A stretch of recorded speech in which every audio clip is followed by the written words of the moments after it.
பிரியமானவர்களே, இயேசுவின் நாமத்தினாலே வாழ்த்துகிறேன், வரவேற்கிறேன், நன்றி செலுத்துகிறேன்.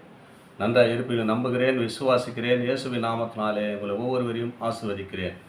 நீதிமொழிகள் 12ஆம் அதிகாரம் 3ஆம் வசனம் சொல்லப்படுகிறது. துன்மார்க்கத்தினால் மனுஷன் நிலைவரப்படான், நீதிமான்களுடைய வேரோ அசையாது. துன்மார்க்கத்தினாலே மனுஷன் நிலையாக இருக்க முடியாதுன்னு ஆண்டவர் சொல்கிறார். துன்மார்க்கம் செய்துட்டா நல்லா வசதியாக வாழ்ந்துடலாம். துன்மார்க்கம் செய்து ஒருத்தனை அபகரித்து துன்மார்க்க சண்டை போட்டு எல்லாத்தையும் சம்பாரித்து நம்ம குடும்பத்தை அதிகமாக சேர்த்து வச்சு நம்ம சமாதானமாக வாழ நினைக்கிறீங்களா? நடக்காதுன்றார் ஆண்டவர். துன்மார்க்கத்தினாலே மனுஷன் நிலைவரப்படான். துன்மார்க்கம் செய்கிற எவனுமே நிலையாக வாழ முடியாதுன்ட்டார், உறுதிப்படுத்துகிறார்.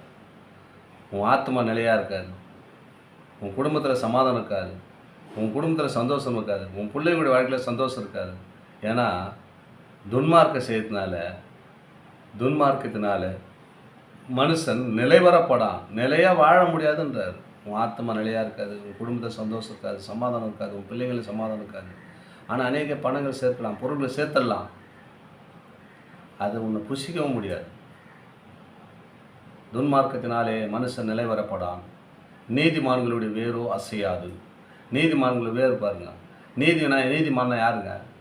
நன்மை செய்கிறவர்கள், தீமையை விட்டு விலகிறவர்கள், துன்மார்க்கத்தை விட்டு விலகிறவர்கள், பாவத்தை விட்டு விலகிறவர்கள், அவர்களை தான் நீதிமான் என்று ஆண்டவர் குறிப்பிடுகிறார். நீதிமான்களுடைய வேரோ அசையாதாங்க. ஒன்றும் இல்லை, ஒரு உதாரணம் சொல்கிறேன். ஒரு நல்லவராக ஒருத்தர் இருக்கிறாங்க, அந்த வயலில் போகும்போது ஒரு சின்ன பசங்க யாருன்னா மடிக்கடிக்கு அவர் சண்டை வாங்கினானா 10 பேர் கூடி வாங்க. அவர் என்ன சண்டை போகிறீங்க? எதுக்குப்பா அவர் சண்டை போகிறீங்க? அவர் நல்ல மனுஷன், அவர் ஏன் நீங்கள் கேட்குறீங்க? போகணும், அவங்கள அடிக்கிறதுக்கு போவாங்க.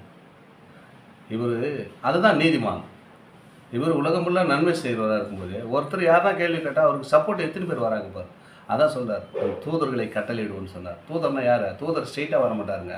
அந்த தூதர்களை கட்டளை நம்ம போகும்போது, நம்ம நீதியாக நடக்கும்போது நமக்கு முன்னாடி எத்தனை ஆளுகளை வச்சுக்கிறார் பாருங்க. நம்ம போய் ஒரு தப்பு பண்ணல பாட்டு போயிருக்கிறோம், ஏதோ வீண் வம்பு வாங்குறோம், துன்மார்க்க பணத்துக்கு ஒரு பையன் நம்மளை மடக்கிறான்னா அங்கே நமக்கு தூதரை போல 4 பேர் சப்போர்ட் பண்ணுவாங்க. அதுதான் தூதர்கள், நினைத்து கொள்ளுங்கள்.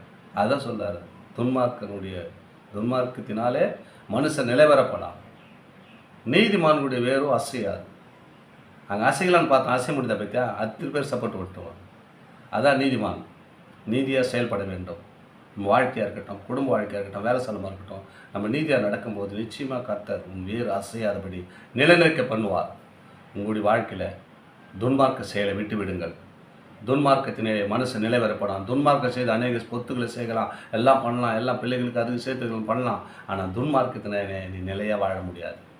நிலைவரப்படான்னு ஆண்டவர் சொல்லிட்டார். நீ சேர்க்கலாம், உன்னால் சாப்பிட முடியாது, சேர்த்து வச்சுது அடுத்தவங்க சாப்பிட்டு போயிடுவோம். துன்மார்க்கத்தினாலே மனுஷன் நிலைவரப்படான், நீதிமான்களுடைய வீரோ அசையாது. நீதியாக நடக்கிறோம், நீதியாக நடந்து பாருங்கள், உங்களை யாரும் அசைக்க முடியாது. சாப்பாடு கூட இருக்கலாம், ஆனால் நிம்மதியாக வாழ்கிற நீதியாக வாழ முடியும். துன்மார்க்க செயல்களை நிம்மதியாக வாழ முடியாது. அவங்க குடும்பம் அவரும் வாழ மாட்டாங்க, அவங்களுடைய குடும்பம் வாழ முடியாது, பிள்ளை பெட்டிங்களும் எதுவும் வாழ முடியாது. அப்படியே வாழைக்கண்ணு கீழே கண்ணு மாதிரி போயின்னு இருக்காங்க. துன்மார்க்க செயல் அப்படியே தொடர்ந்து வந்து கொண்டே இருக்கலாம்.